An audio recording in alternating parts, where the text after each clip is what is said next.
Hello, Internet! Welcome to Game Theory, the show that just keeps picking away at the hidden lore of Minecraft. Because let's face it, Minecraft isn't one of those games that explicitly tells you what's going on. Instead, it implies its lore through world design, spawn behavior, sound effects, and character appearances, all for investigators like us to uncover. A perfect example of this implicit lore came during Minecraft Live's reveal of the game's upcoming Caves and Cliffs update, when the team introduced us to the newest and most interesting mob to date, the Warden. What did we just see? They don't outright tell us what's going on with the Warden, but you only need to take one look at its chest and the souls that are trapped inside to tell that there's a story behind this guy. Ordinarily, I'd wait until the Warden was actually in the game so we could get the full picture of what its behavior and spawn conditions are like before we begin theorizing, but we've already got ourselves a ton of information to work with here. I mean, just look at this thing. The green texture of its skin is practically identical to the material used for end portal blocks. This mob is practically begging for a theory. So you could say it's sort of an unsolved mystery. You could. Excuse me, why is there a big neon green block creature in my video? I'm Dream. I'm a Minecraft speedrunner, and I love talking about unsolved mysteries of Minecraft from time to time. I was actually just running away from some hunters, and I wound up in the wrong seed. And don't knock the green. I've seen your thumbnails. You're a Minecraft speedrunner. Sure, early 2008 memes called, they want their stick boys back. Says the guy who is literally a dancing cardboard cutout. Touché. So, should we just end this awkward justification of why we're collaborating and just start talking about the Wardens? That's probably a good idea. Let's end the cringe.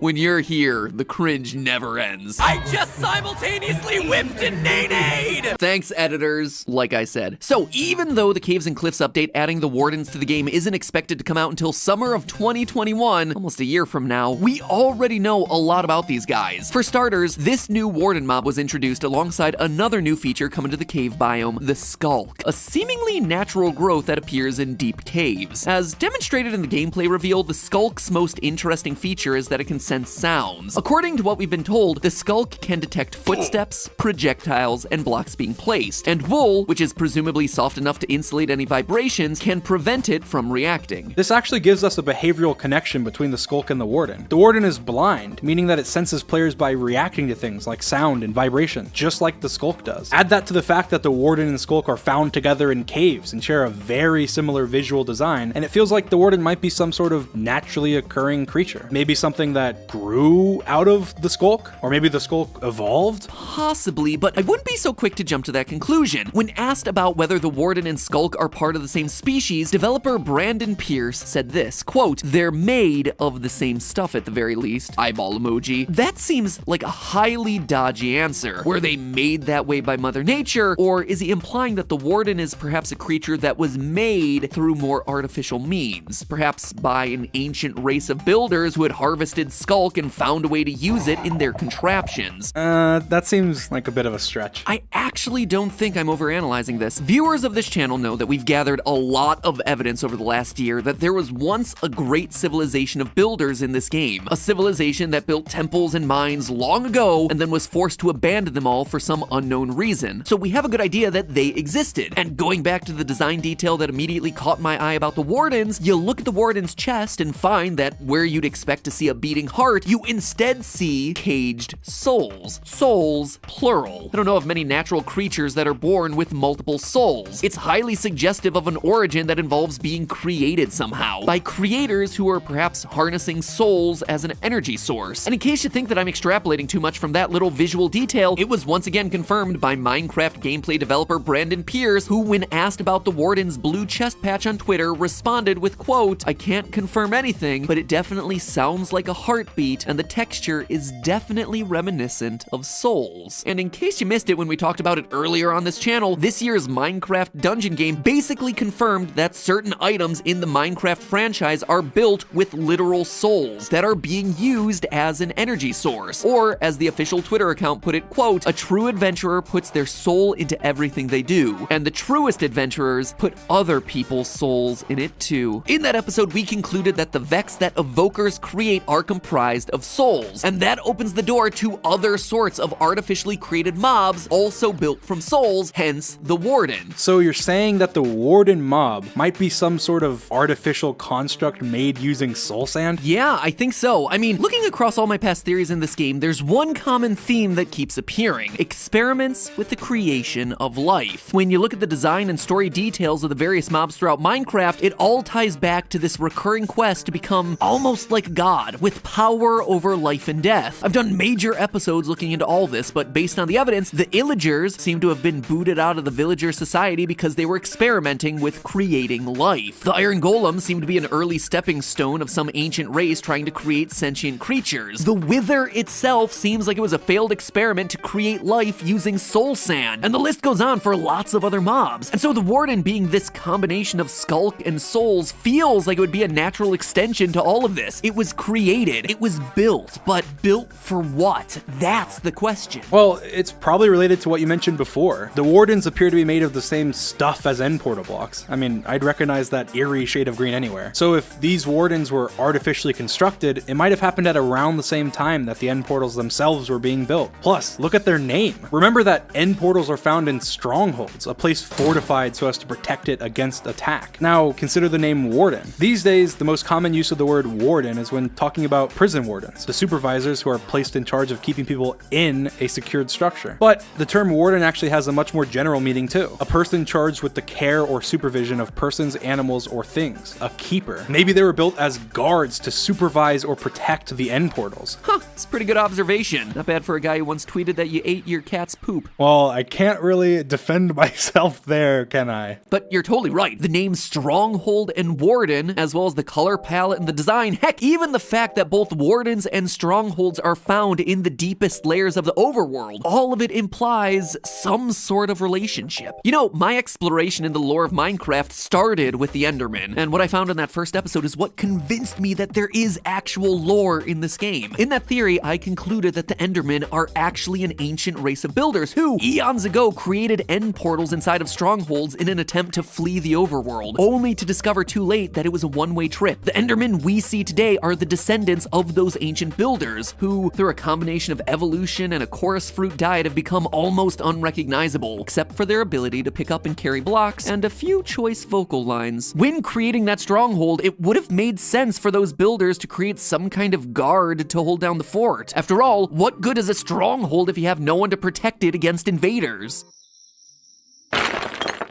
Dream, that's your line. Also, only a small percentage of people that watch my videos are actually subscribed. So if you end up liking this video, consider subscribing. It's free, and you can always change your mind. Enjoy the video. Not exactly what I was going for, but seamless save, buddy.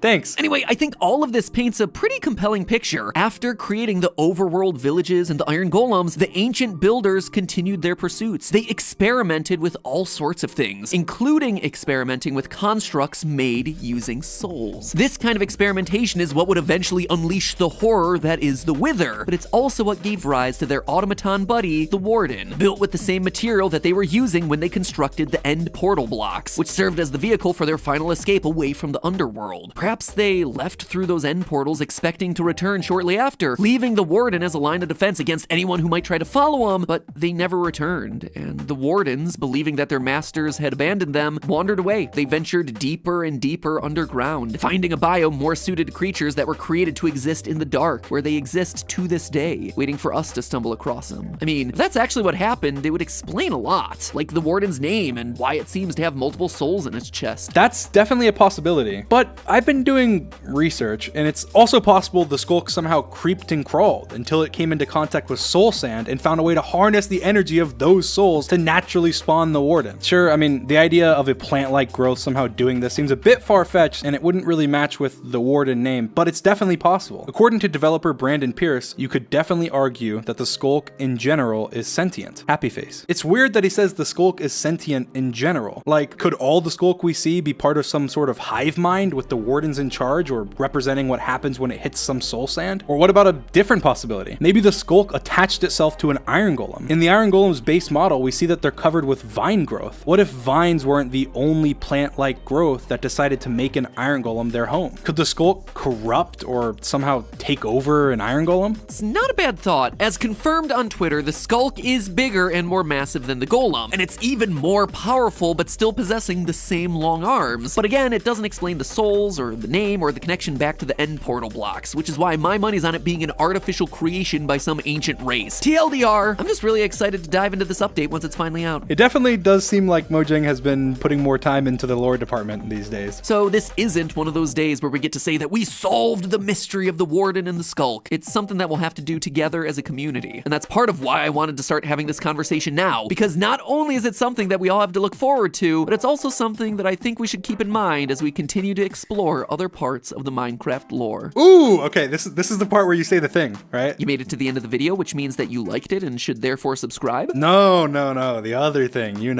but hey, that's just a theory. Wow, that was worse than your answers in the Mr. Beast tournament. I still technically finished ahead of you, Galaxy Brain. Only because you were voted back in. Technicality. Well, from one loser to a fellow loser, thanks for coming on. And you know what? It is indeed time to say, but hey, that's just a theory. A game theory. Thanks for watching. And good luck with those hunters over there. Dream! Come here, Dream! Wait, are we on game theory?